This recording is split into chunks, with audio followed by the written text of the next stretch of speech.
lesson. So, you have learned a lot na siguro no sa ating mga cellular transport. So, yung ating mga cellular transport, ito yung mga kung saan dumadaan yung mga molecules and ions natin at para si cell ay makapag-work and makapag-function yung ating body. So, yung cellular transport natin is natutunan nyo na may dalawa ito. Ito yung passive at saka yung active. So, yung passive is tapos na. So, let's move forward na dito sa ating active transport. So, yung ating PowerPoint is may title na Active Transport. We have the electrochemical gradient. So, when we say electrochemical gradient, ito yung dalawang combination na word. So, it means an electrical gradient and ito yung concentration or ito yung chemical gradient. So, for the next slide, we have not all molecules are allowed easy access into the cell. So, it means that hindi lahat ng mga molecules and ions ay pwedeng pumasok doon sa ating cell. So, na-learn natin sa ibang module na yung cell membrane natin is limited lang yung pinapapasok niya. So, may control si cell membrane kung ano lang yung gusto niyang papasukin ng mga ions and molecules. So we have here the size of drug molecule. If too large siya, parehas nito, so hindi pwede na diretso siya doon sa cell. So meron tayong mga tinatawag na mga transport molecules, transport proteins na ginagamit para makapasok yung mga hindi pwede na makapunta sa cell. So meron din tayong sa ionization of drug. So pag ionize, so nakikita nyo, nagba-bounce back yung positive molecule na may charge. So sa non-ionized naman, diretso siya doon sa cell. Okay? So, naririnig ba ako, students? So, doon na tayo sa lipid solubility. So, nagkita natin na ang lipophilic is nakakapasok siya sa cell. So, ang hydrophilic is nagba-bounce back. So, there's a sentence here. Some of them have to work hard to gain entry into the cell. So, kailangan ng pagtutulungan ng bawat isa para makapasok sila doon sa cell. So, yun. Yun yung sa ito na slide. So, next slide na po tayo, ma'am. So, we have here a clip video po sa ating third slide. So, sa nakikita nyo, there's a person hanging on the side of the cliff. So, he was gripping on a rope. So, nakikita nyo, di ba? Mahawak siya sa rope natin. So, yung sa cliff naman sa taas is may tao na naman na humihila sa kanya pataas. So, ibig sabihin, kung i-relate natin ito sa cell, hindi pwede na halimbawa is malaki na yung halimbawa responsibility, hindi pwede na ikaw lang mag-isa ang mag-work. So, kailangan mo ng kasama. So, ito yung ating cell, kailangan talaga magtulungan sila para magka-function yung cell natin at saka yung mga nutrients and mga molecules na gagamitin ng ating body is magagamit. At ito na yung sinasabi ng dito sa clip na video. So, we'll go next na siguro, ma'am. So, we have here a table po from a methods of transport. We have the energy requirements and types of the material transported in the plasma membrane. So, dito muna tayo sa transport method. So we have learned na the passive transport, right? So to summarize that, ang passive transport po is hindi na siya gumagamit ng energy.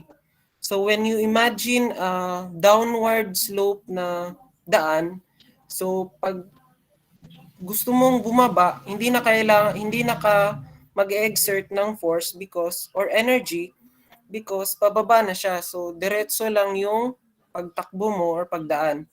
So we have here the types of passive methods, transporting methods. We have the diffusion. So ito yung the particles move out from each other. So alam niyo naman siguro itong diffusion, no? So ano yung materials na transport niya?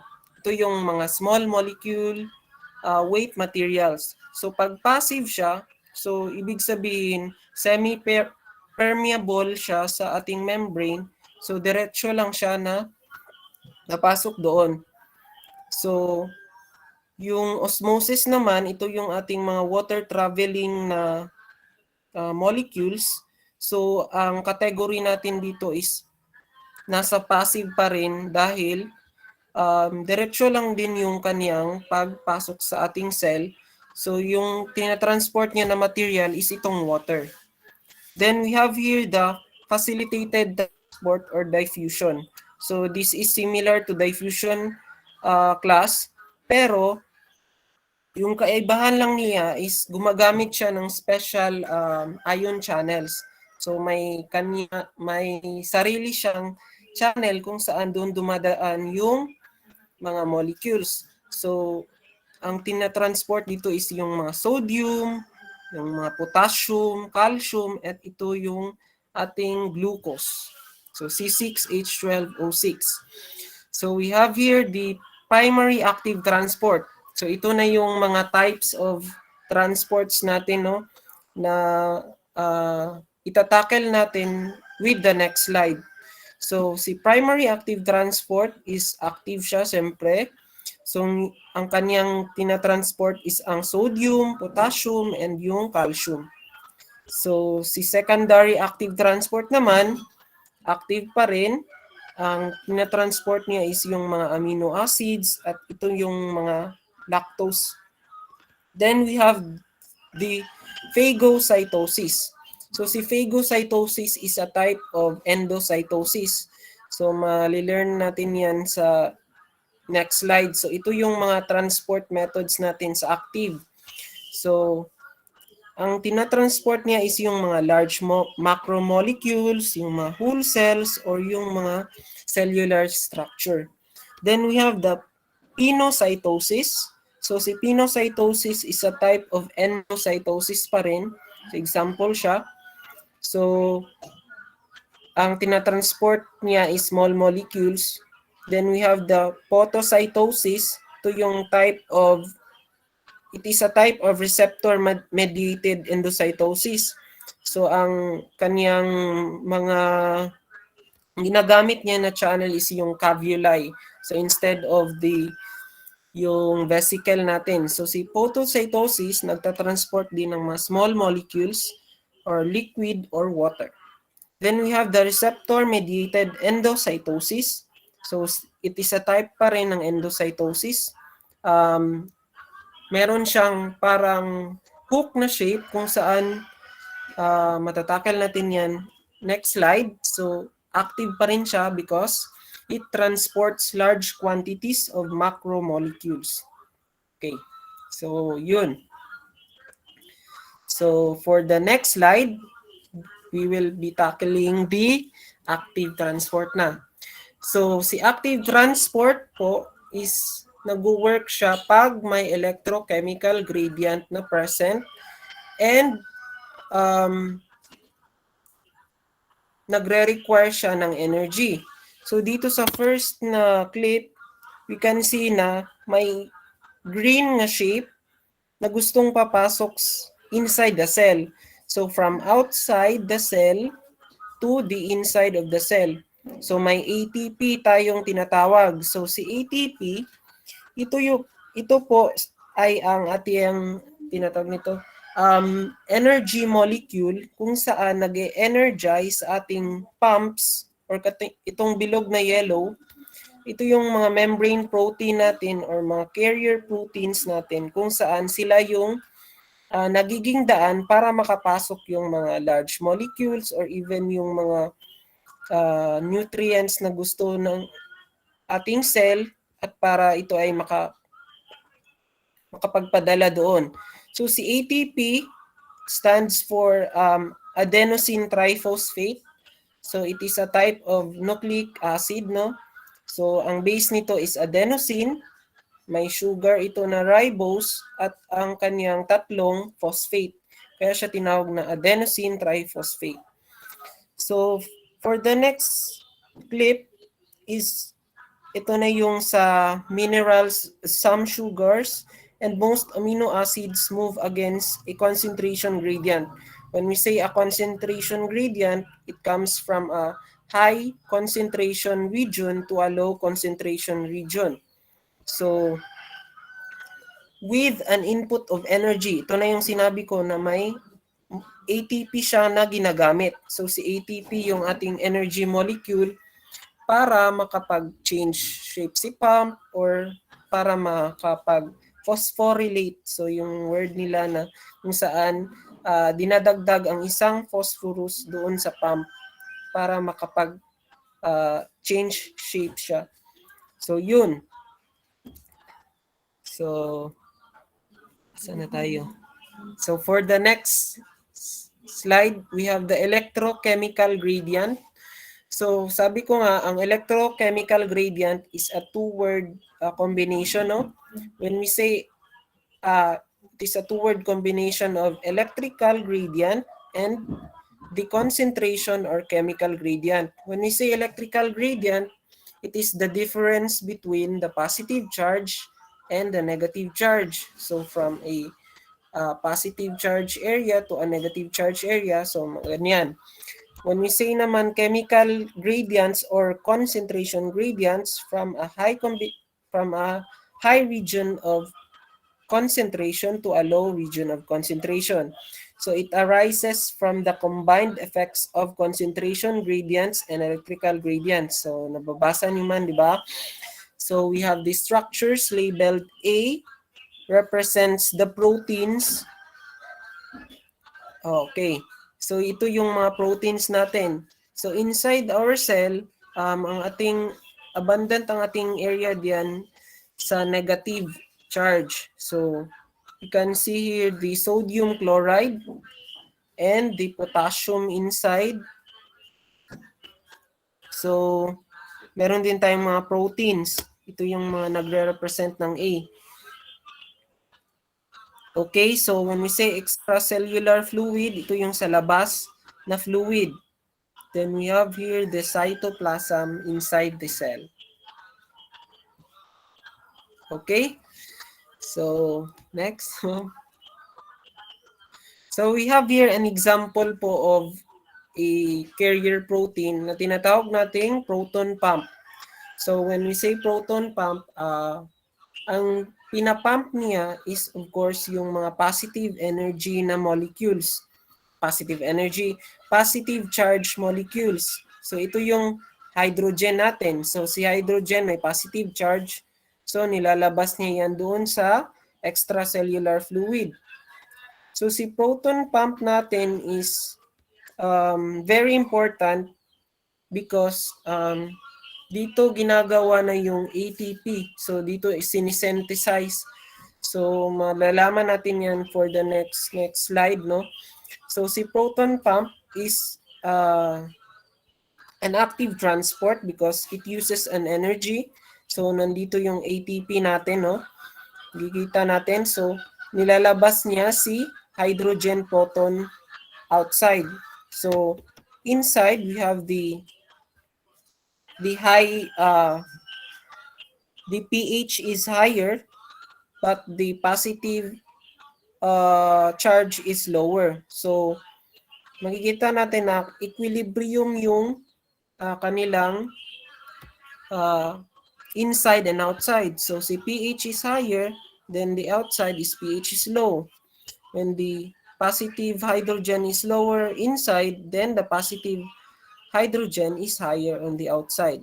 So yan ang ating slide. So next, okay, so we have here the types of the carrier proteins natin, no?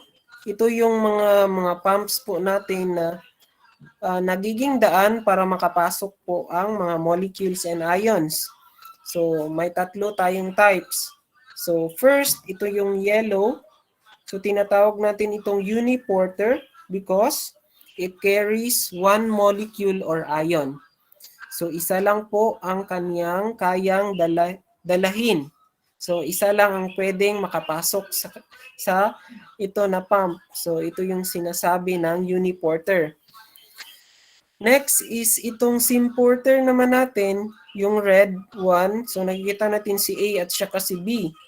So ang dinadala niya is dalawang different molecules or ions pero sa iisang direksyon. So take note yung ating symporter po is nagdadala ng dalawang molecules or ions pero sa iisang direksyon. Then we have the third one, which is the antiporter, which carries two different molecules or ions but in different directions. So nakikita natin si A, papunta siya pababa. Then si B naman is papunta pataas. So ibig sabihin hindi magkapareha ang kanilang direction kung saan sila papunta. So yan po ang antiporter. Okay. So we have here the next. Active transport, we have the carrier molecule, transported ion, symport, and antiport. So for the carrier molecule, so ito yung ating sinasabi nga na protein. So carrier protein, mga yes po, then kung saan doon pumapasok yung ating molecules or ions with the help of the energy.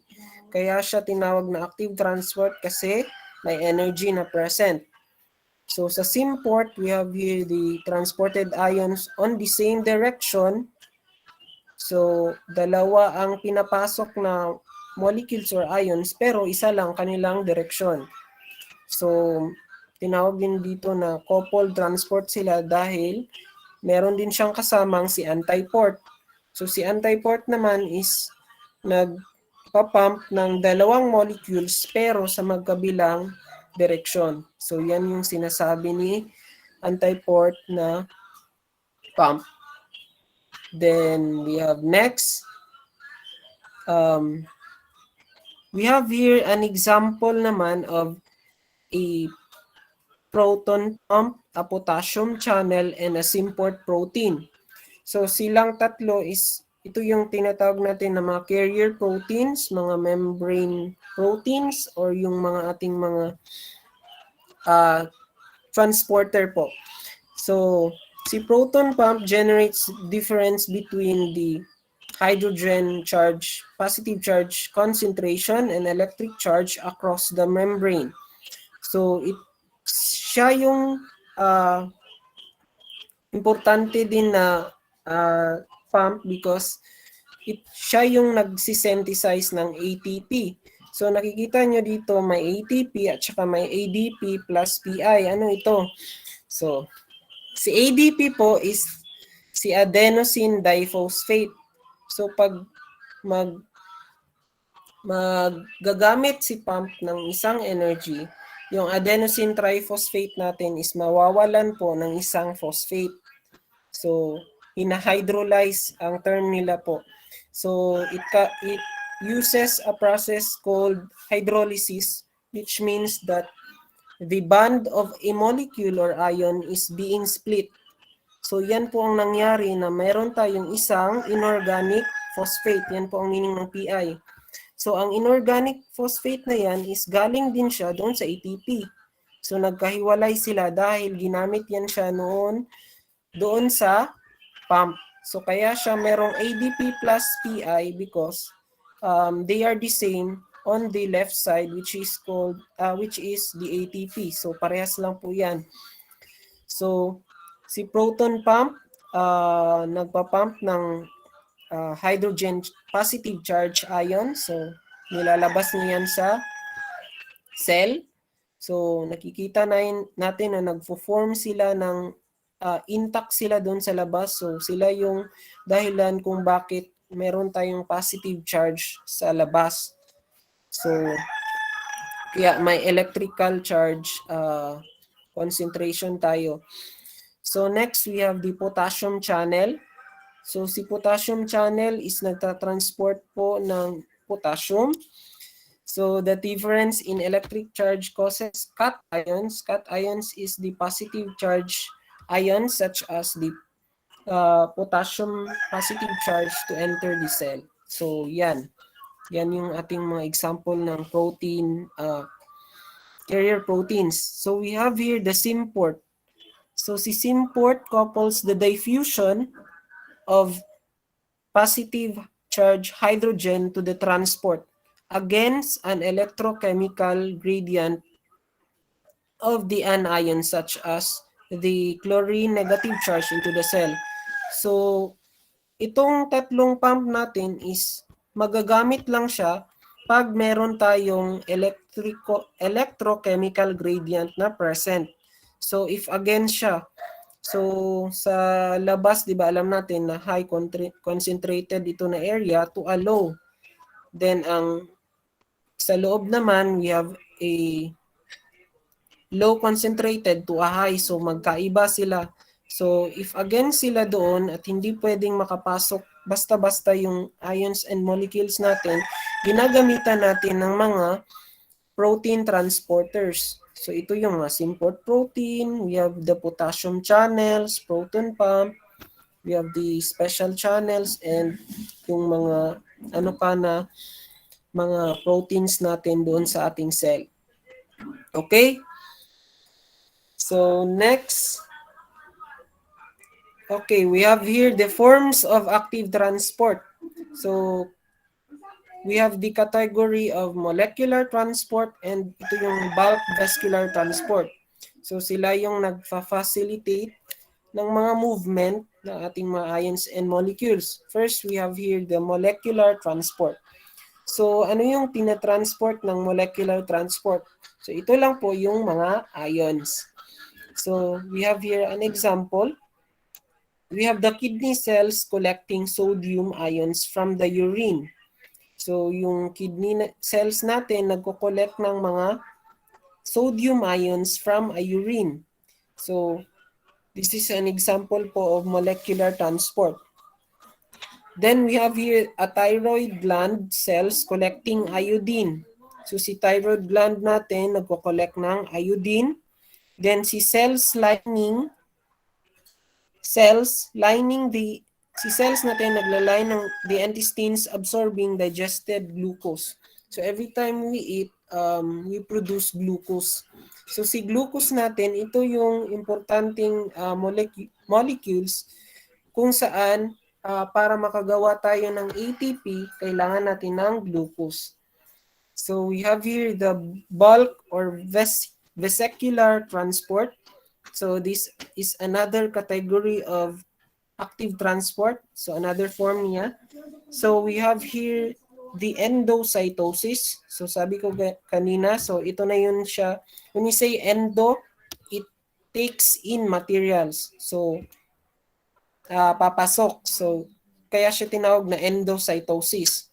So then we have the types of endocytosis. We have the phagocytosis, which takes in large food, large molecules, even an organisms like bacteria. So yan yung phagocytosis. So phagocytosis, other word for that is a cell eating. So phago means to eat or devour. Then we have the pinocytosis. So pinocytosis is what we call a cell drinking.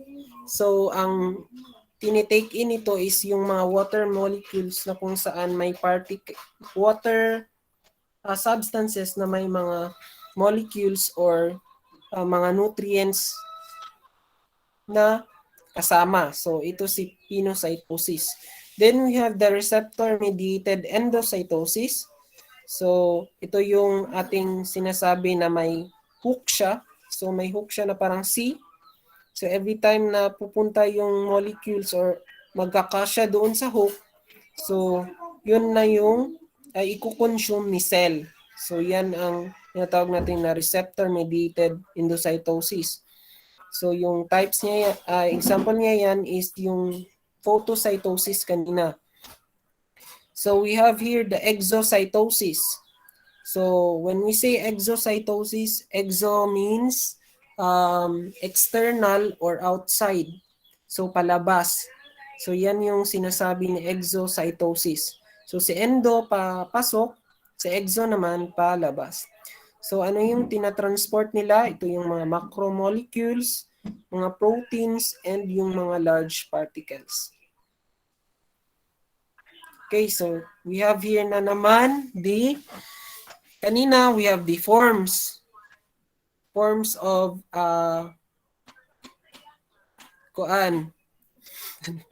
forms of active transport. So we have here the next slide, we have the types na naman of the mechanisms. So mechanisms na yung process na talaga ni active. So kanina yung mga forms lang kung paano magiging active, matawag natin active transport. So we have here the primary active transport. So ito yung, it moves ions across a membrane and creates a difference in charge across that membrane which is directly dependent on ATP. So yun na po yung na-explain ko kanina, no? So si primary active transport, nagmo-move siya ng mga ions or molecules inside and outside even if it has a difference in charge or yung concentration gradient. So yun ang tinatawag natin na primary active transport. Pero nakadepende siya kay ATP because hindi siya makapagpalabas ng mga molecules or ions pag wala si energy molecule which is si ATP. So importante talaga si ATP because hindi magkakaroon ng mga cellular processes kung wala itong ATP. So si ATP natin, makukuha natin yan doon sa sa ating respiration, no? So sa mga aerobic respiration natin na nag-involve ng oxygen, yan. Pwede rin sa anaerobic. So tinatawag din natin itong direct active transport kasi nakadirekta siya at nakadepende kay ATP. So when we say naman secondary active transport, the movement of material against its concentration gradient that is due to the electrochemical gradient established by primary active transport. So ito siya, si secondary nakadepende kay primary. So si primary gumamit na siya ng energy, di ba? So pagbalik na naman kay secondary active transport, hindi na kailangan ng energy dahil yung ating pagpalabas padaan ng ating molecules, may energy na nire-release na yung molecules or ions kaya hindi na gumagamit ng ATP dito sa secondary. So the energy required is provided by the concentration gradient generated by primary active transport. So ito yung sinasabi na ko kanina. So while nagadepend si primary active kay ATP, so habang nag-travel yung molecules, nagre-release din siya ng energy which naman yun naman yung gagamitin naman na energy ni secondary. So yun. So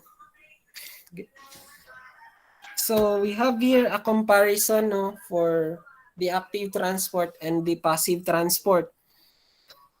So saan na tayo? So we have here the types of active transport. We have the primary and secondary. So naka-divide siya into a uniport. So si uniport, yung isa lang ang dinadala na molecule from a low to a high.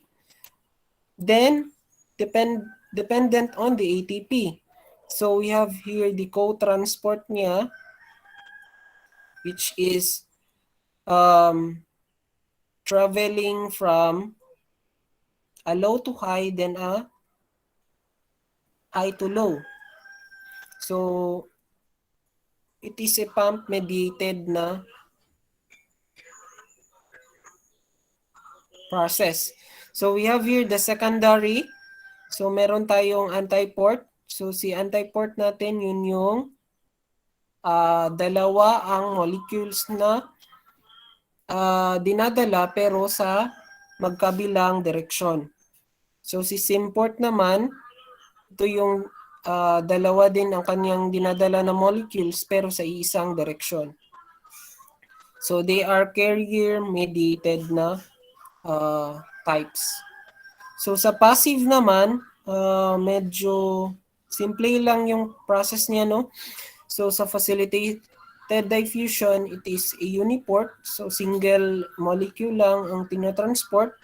So we have here the carrier-mediated siya from low to high. Meron din tayong tinatawag na channel-mediated from low to high. So yun yung may mga special channels kasi tayo na control ni cell membrane kung saan yun lang yung pinapapasok niya ng mga molecules or ions. For the simple diffusion, free lang.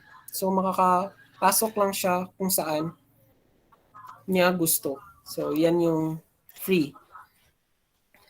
So we have here to discuss the primary active transport.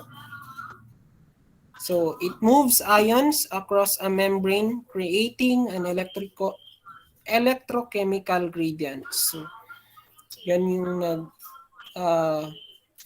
nasabi ko kanina na gumagawa siya ng tinatawag nating electrochemical gradient dahil against ang mga concentration nila at against din yung kanilang electrical charge. Then next, so we have here an example of pumps in an animal cells. So ito yung simple at importante na pump. So we have here the sodium potassium pump or the sodium to potassium ATPase. So yan. Okay, so next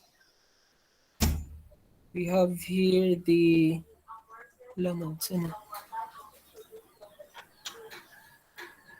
okay, so ito yung ating inside of the cell and the outside of the cell. So going after the definition, it pumps force molecules or ions to move from an area of low concentration to an area of high concentration. So sila yung nagiging daan para makapunta yung anong molecules, kung ano siyang molecules papunta sa kanilang against na concentration. So yun, so sa inside of the cell may potassium tayo, may sodium, and sa outside is abundant yung sodium, tsaka may ilan lang na potassium. So ito yung forma ni sodium potassium pump, no? So may tatlo siyang sodium dito at saka may dalawang potassium. So si sodium potassium pump is naglalabas ng tatlong potassium at papump ng dalawang potassium sa loob. So si sodium palabas, potassium paloob. So yan yung sodium potassium pump. So the same pa rin yung ating kuan. So ito yung si sodium potassium pump. So we have here the methods of how the sodium and potassium is being sent inside and outside. So nakikita natin sa first na picture, the protein in membrane binds extracellular sodium. So sa labas, protein binds intracellular pala, intra. So sa loob ng ating cell, so kukuha siya ng tatlong sodium. Meron tayong tinatawag na sodium binding sites. So sila yung nag-i-intact para hindi intact sila palabas ng ating cell. So ito yung si sodium. So tatlo yan sila with the help of the energy molecule which is the ATP. So tatanggalin lang yung isang phosphate dyan, then mag-work na ito. Then next, then we have here, na-form na siya. So napunta na siya doon sa kalalagyan niya na tatlo. Then sa second, so at ATP phosphorylates. So phosphorylates meaning may isang phosphate na parang energize ni sodium-potassium pumps with bound sodium. So for the third, we have here lumabas na yung tatlong sodium natin outside the cell. So phosphorylation causes conformational change in protein allowing sodium to leave. So yung phosphorus natin na naiwan na isa, so siya yung nagiging dahilan kung bakit nag-change shape yung ating protein membrane, protein carrier proteins. So yun, kaya siya nakapunta sa labas. So the same time, yung ating potassium na molecules and ions is papasok na naman. So yung potassium ions natin, nakikita natin papunta siya sa kanilang potassium binding sites kung saan kakasya yan siya dyan. So nandito pa rin yung ating isang phosphorus, no? Dahil galing naman yan doon sa first natin na yung sa sodium natin na palabas. So naiwan yung isang phosphorus. So yun na yung sinasabi ko kanina na secondary transport na naiyan siya na form.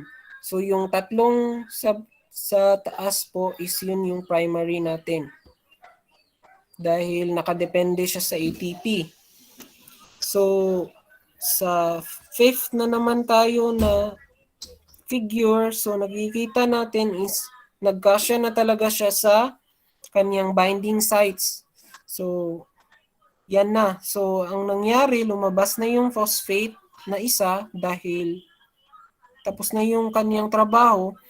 So ang nangyayari is yun na po. So si ATP nagiging ADP na at si P na isa na lang is naging inorganic phosphate. Siya na lang mag-isa.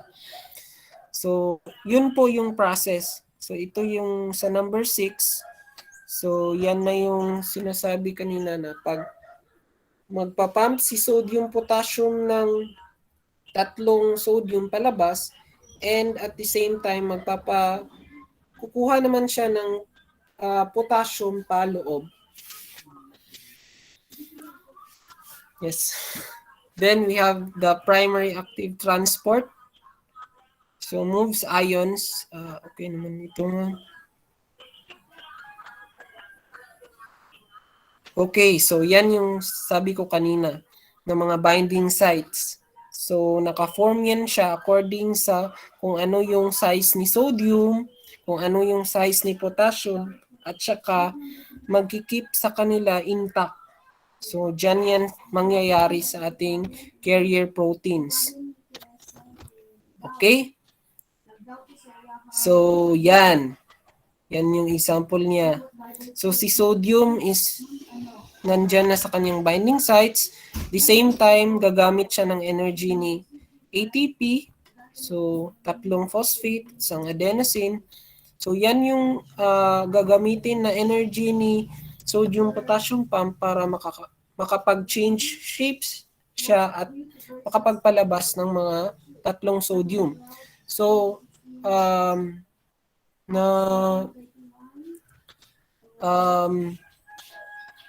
Ano ba to? So, ang ating sodium potassium pump po is isang anti-port protein, carrier protein. So, nakita natin na si sodium, si pump natin is dalawang molecules ang kaniyang pinapump. So, si sodium palabas at si potassium paloob. So, pag dalawang molecules or ions ang tinatransport po is at magkabila yung direction, so meaning, isa po siyang anti-port na carrier proteins. So, yan. So, nakita natin, isa na lang si potassium. So, wala na yung mga kasama niya dahil iniwan siya. Joke. So, yun. So, next, we have the secondary active transport or the co-transport. Also uses energy to transport molecules across a membrane.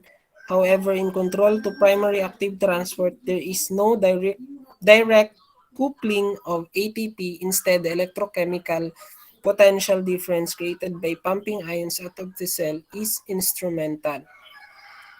So, gumagamit din sila ng energy pero yung energy na yun is hindi na nakadepende kay ATP dahil nagamit na yung ATP natin doon sa primary active transport. So, ang nangyari, yung movement po ni sodium is magre-release yan siya ng energy na gagamitin na naman ni secondary. Kaya wala nang ginagamit na ATP. Okay. So, next. So, let's watch a video po of how does a secondary active transport use the membrane potential or the difference between the electrical charge created by the primary active transport. And ano yung relate nila sa diffusion. Yan siya, ma'am. Video yan, ma'am.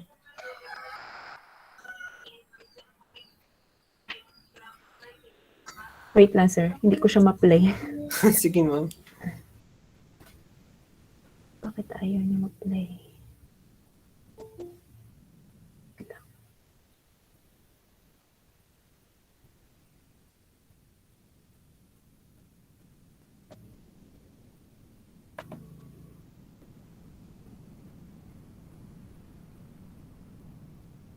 Ayaw niya talaga mag-play, sir. Sige, sige. Okay na lang po yan, ma'am. Okay lang yan. Sige po. So, ito na yung ating secondary active transport with the use of, we have here the membrane potential. So, the difference between the electrical charge na nangyayari sa primary active transport. So, pare-parehas naman yun. So, how it is related to diffusion? So, simple because, so, sa diffusion, di ba, the particles move out from each other. So, the same time, itong ating mga secondary active transport is parehas lang yung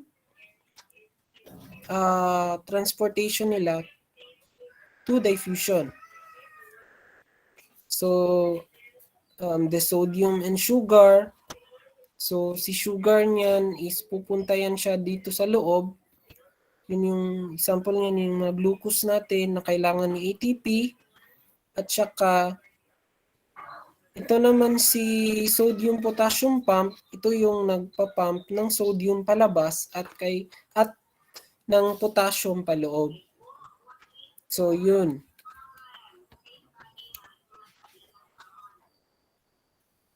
Okay, so meron tayong proton pump na naman.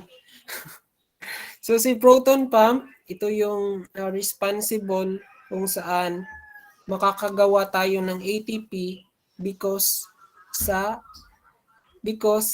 of this proton pump. So, it is useful in taking in sugar into our cells. So, yung glucose natin during absorption phase of digestion of food.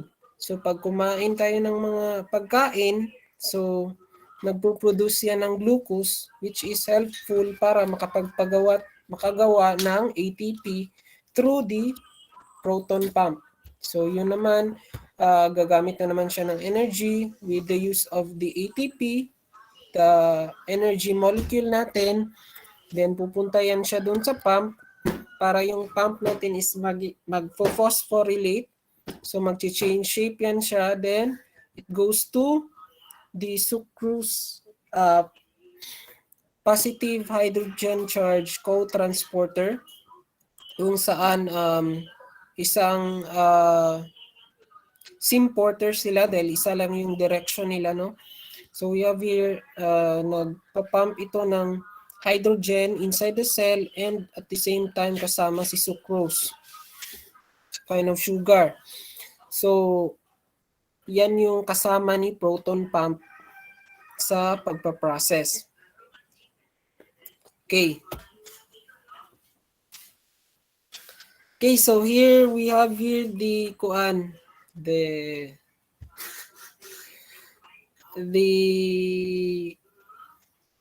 true view of the proton pump, no?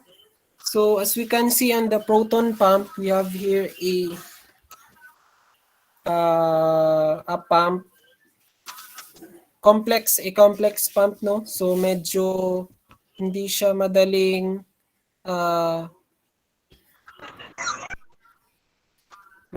tingnan, at ito yung dahilan kung bakit nakakagawa tayo ng ATP. So si C natin, nakikita niyo si C.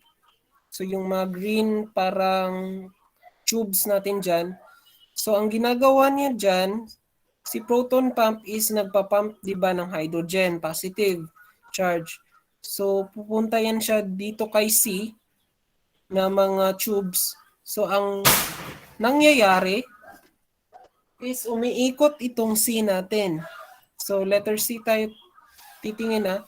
So yung letter C natin na mga tubes is iikot yan at dyan pupunta si hydrogen positive.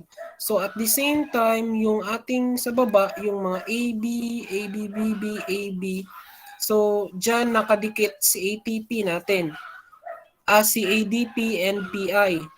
So si ADP, dyan siya nakadikit, at saka si inorganic phosphate natin na siya lang mag-isa, kaya nakakagawa tayo ng ATP. Ito na yung gagamitin natin sa ibang mga carrier proteins at para makapag-produce sila ng mga at makatag-transport pala ng mga molecules. So si hydrogen nagpa-pump palabas through diffusion. Kita niyo itong yellow, through diffusion. So exit lang siya doon sa labas because at ang nangyayari pag doon na sila sa labas is nag-accumulate yan sila at nagkakaroon ng positive charge na gradient. So yun. So positive charge sa labas, then negative charge sa loob. So ang nangyayari ngayon, para makapasok sila ulit sa cell, kailangan nila si proton pump. So, si proton pump naman, ang ginagawa niya is gumagawa siya ng ating energy molecule, which is ang ATP.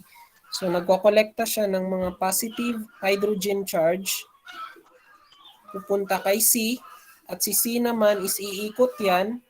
At the same time, in axial movement, itong ating mga nasa baba na mga ADP or adenosine diphosphate at saka inorganic phosphate is nagbaband sila into one.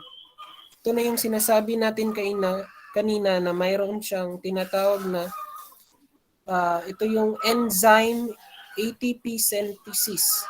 So ito yung ating tinatawag na special channel kung saan dito ginagawa ang ATP natin na molecule. So yun. So we have here the second category, no? For the active transport, we have a bulk or vesicular transport. So we have the forms of endocytosis. So ito na. So we have the forms of endocytosis. So si endocytosis, sabi ko nga is endo means internal or within. So it takes in materials inside the cell. So in phagocytosis, the cell membrane surrounds the particles and engulfs it. So ito, example natin dito is meron tayong large molecules, papunta siya sa ating cell. Then ang gagawin ni cell is form siya na parang U, parang kakainin niya yung food particle. So yan yung nangyayari hanggang sa nasa loob na siya ng cell at papasok na or pwede din siyang palabas. Yun yung tinatawag natin kanina na exocytosis, kung saan lumalabas ng mga materials outside. So phagocytosis, ang meaning niya is to take in a large food or particles or an organism like bacteria to a cell. So yan yung phagocytosis, inside. So paloob. Then meron din tayo ditong exocytic vesicle containing undigested material. So ito na yung hindi na kailangan ni cell dahil hindi naman ito makakatulong sa kanila, so pinapalabas yan. So with the use of the exocytosis, which takes out the materials. So yun yung sabi ko kanina, ang phagocytosis is what we call a cellular eating. So dahil kinakain niya yung mga food particles or molecules or ions. So the clatrins are used to stabilize the section of the membrane until the materials is completely coated. Then they disengage after the process. The vesicle then fuses with lysosomes for the breakdown of the particle endosomes.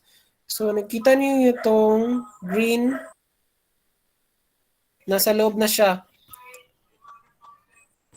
So si food particle na green, papunta siya dito, palapit siya kay cell membrane. So paglapit niya kay cell membrane, si cell membrane is nagfo-form ng U or kakainin siya, then hanggang sa dito na siya, malapit na siyang kainin, then hanggang sa nasa loob na talaga siya ng cell. So naka-engulf siya into what we call a latrines vesicle na membrane, so another type of membrane. So yan yung ating phagocytosis. Then we have here the pinocytosis. So si pinocytosis is ito yung ating cell drinking. So nagtitake in siya ng mga particles which has a fluid type, no? So sa nakikita natin dito sa papunta yung mga particles sa cell membrane, then may fluid na kasama. So pagdating sa loob ng ating cell is may fluid talaga siya, no? Sa loob, and then yun ang tinatawag natin na pinocytosis.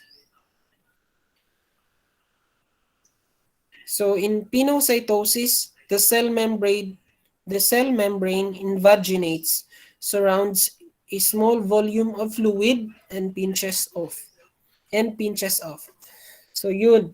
So may kasama siyang fluid na small amount lang ng fluid.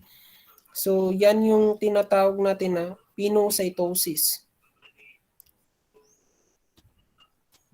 So we have here a podocytosis.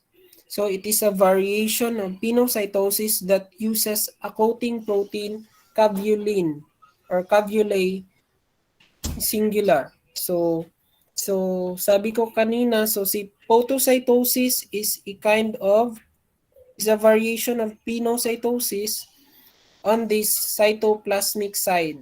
So ang kakaibahan lang nila is ang coating protein ni photocytosis is ecavulin, while sa pinocytosis is yung vesicle na latrine.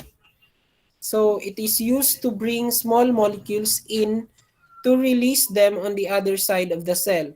So that's why what we call here is transcytosis. So it release them on the other side of the cell. So photo inside pa rin ito. So it is a type of endocytosis pa rin. So it takes in materials, small molecules. Then we have the third, fourth type of endocytosis. We have the receptor-mediated endocytosis. So ito na yung sinabi ko kanina na may hook. So nakikita niyo itong blue na parang U-shape. Nakadikit siya sa may itong tawag, sa may cell membrane natin. So ang nangyayari diyan is kailangan mag-fit in yung mga molecules sa hook para makain siya ng cell. So pwede kung virus naman yan, pwede talaga makain ni cell dahil si virus natin is medyo tricky din yan siya eh. Meron siyang mga nutrients or molecules na kasama para lang ma-full si cell na kailangan natin. So, yan yung medyo delikado.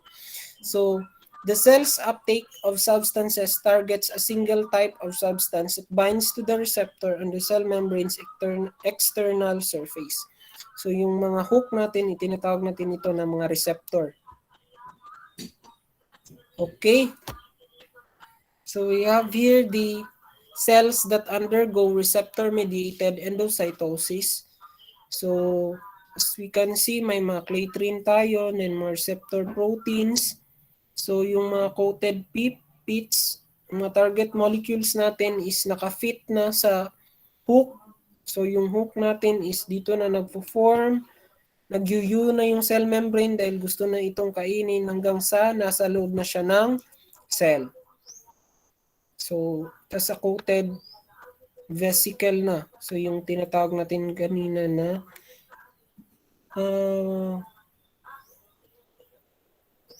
clathrin, protein clathrin na coated vesicle. Okay, so we have here the example of a cargo of proteins binds to our receptors in the endoplasmic reticulum membrane.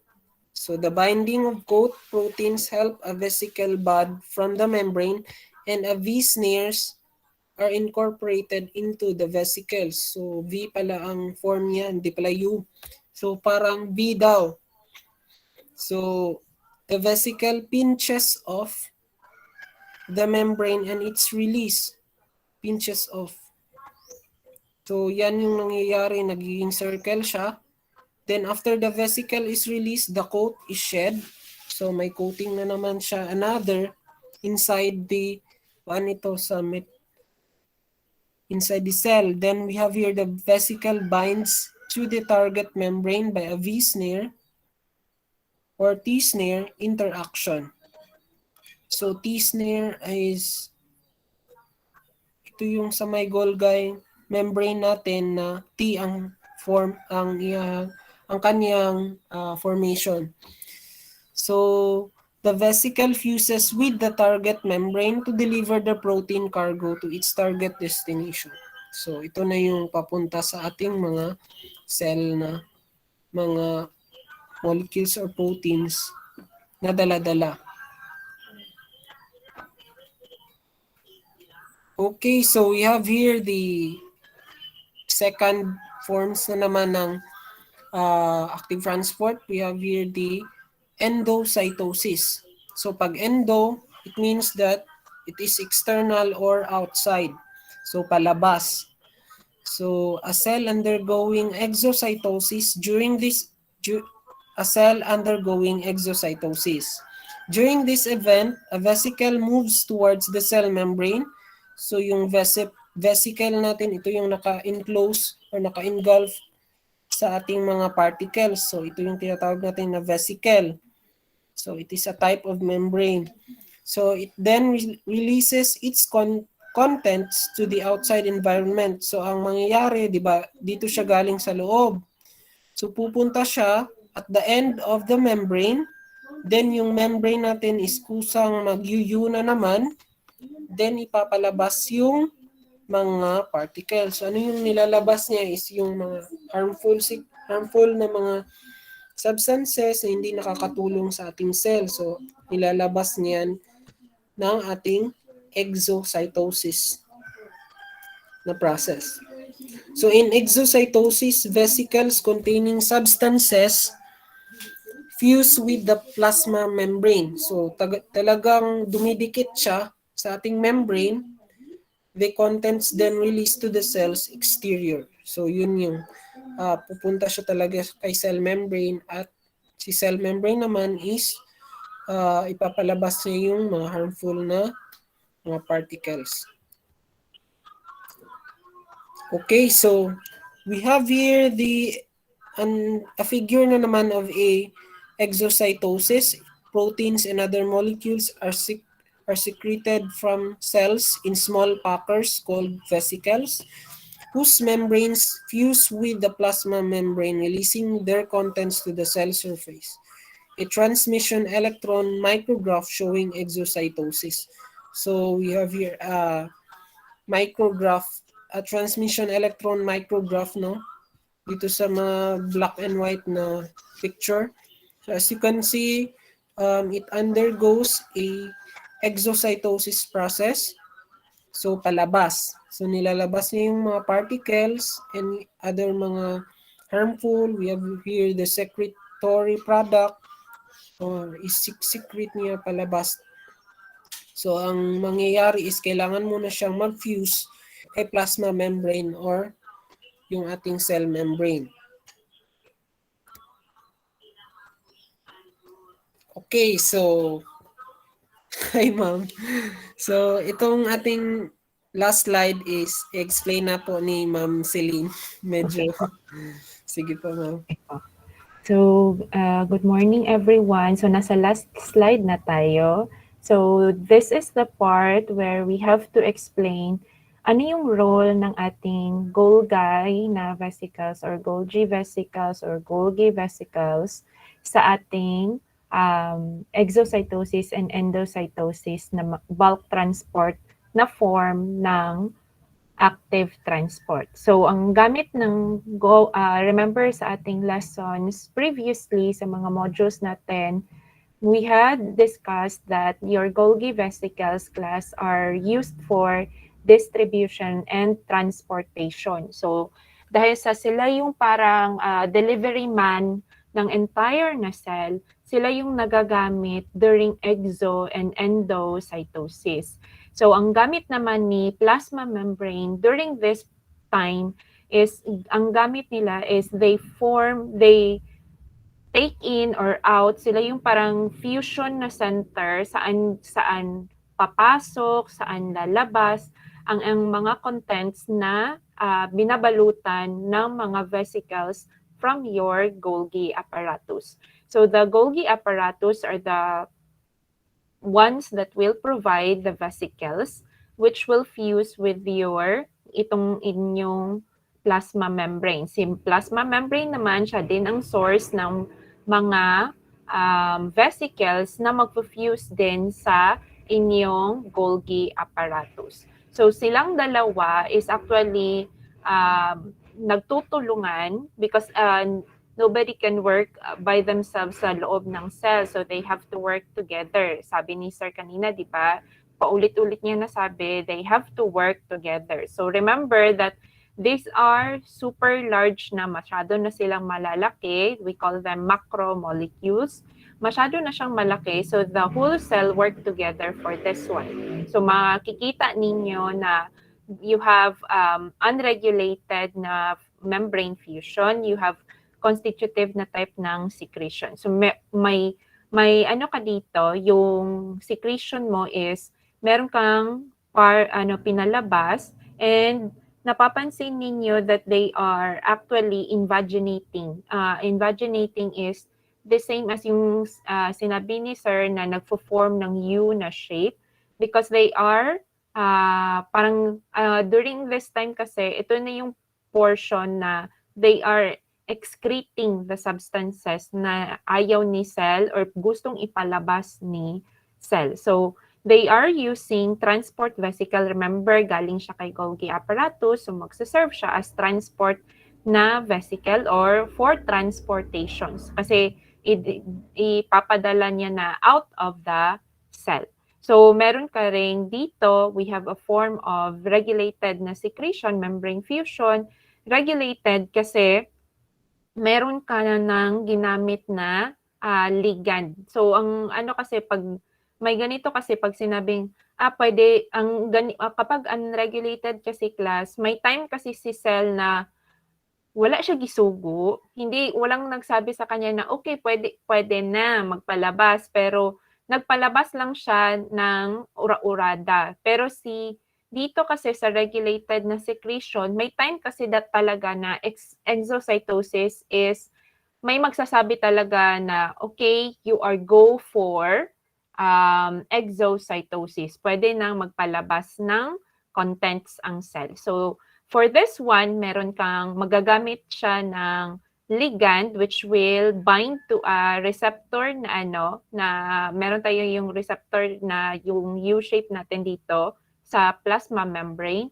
Tapos by signal transduction, pag sinabi kasing signal transduction class, sunod-sunod yan siya ng mga processes that will trigger an certain event.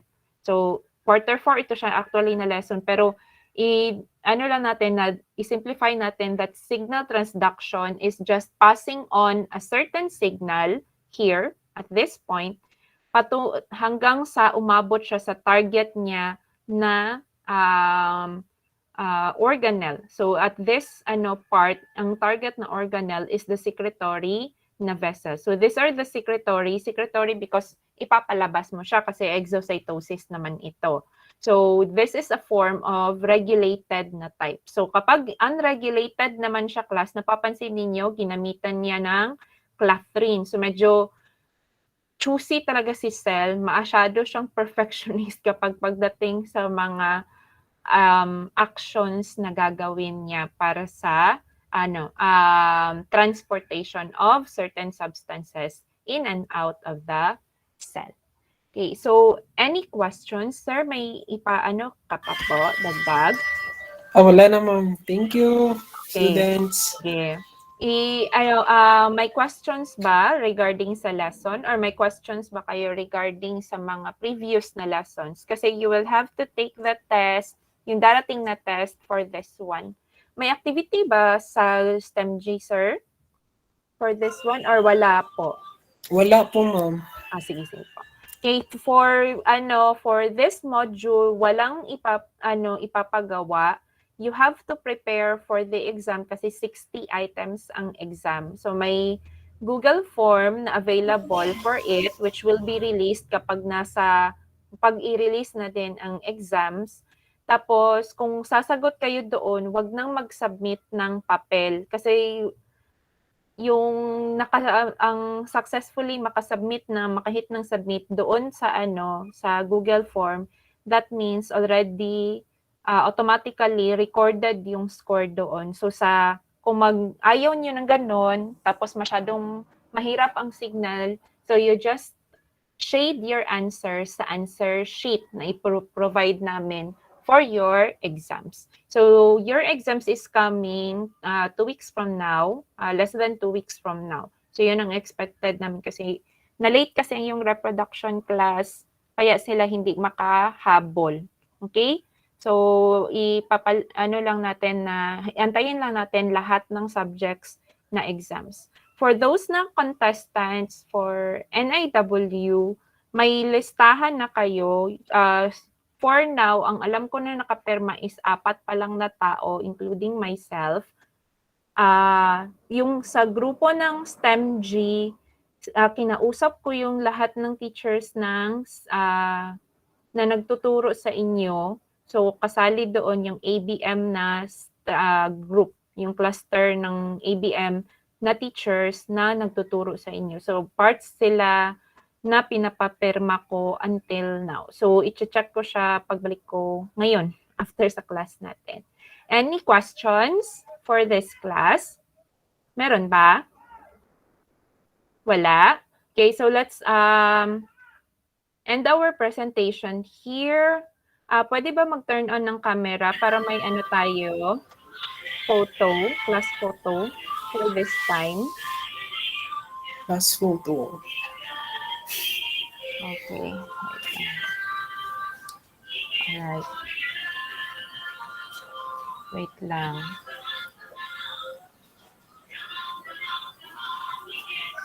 Okay, ready na?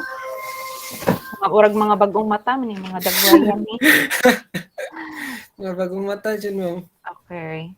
Napray mo na udog cam. Okay. Alright. So, ready na? Nakapanghimuta naman na? Okay. Ready? Okay, go. Smile. Okay. Alright. So, I'll be seeing you kasi late ako maka-upload nito ha.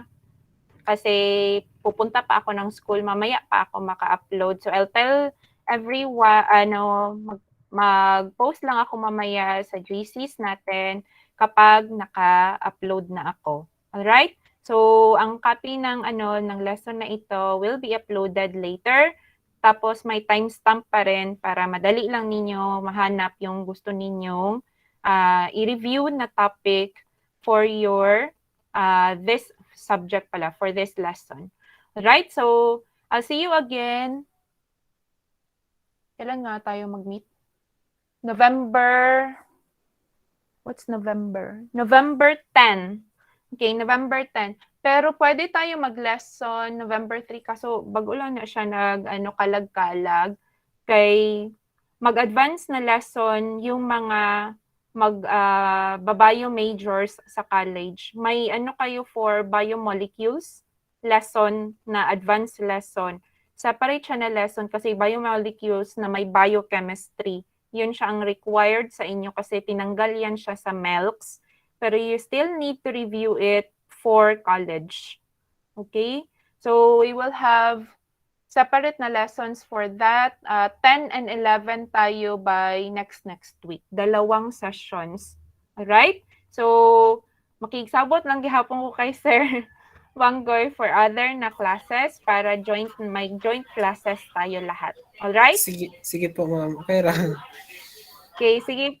Okay, good day class and have a nice day. Good day, ma'am. Bye, Good day, ma'am. everyone. Bye. Bye, ma'am. Thank you po. Bye, Bye, sir. ma'am. Thank you. Morning, sir. Okay. Po. Bye. Thank you, ma'am. Thank you, sir. Bye. Bye, classmates. Bye. Bye. Thank you, ma'am. Thank you din.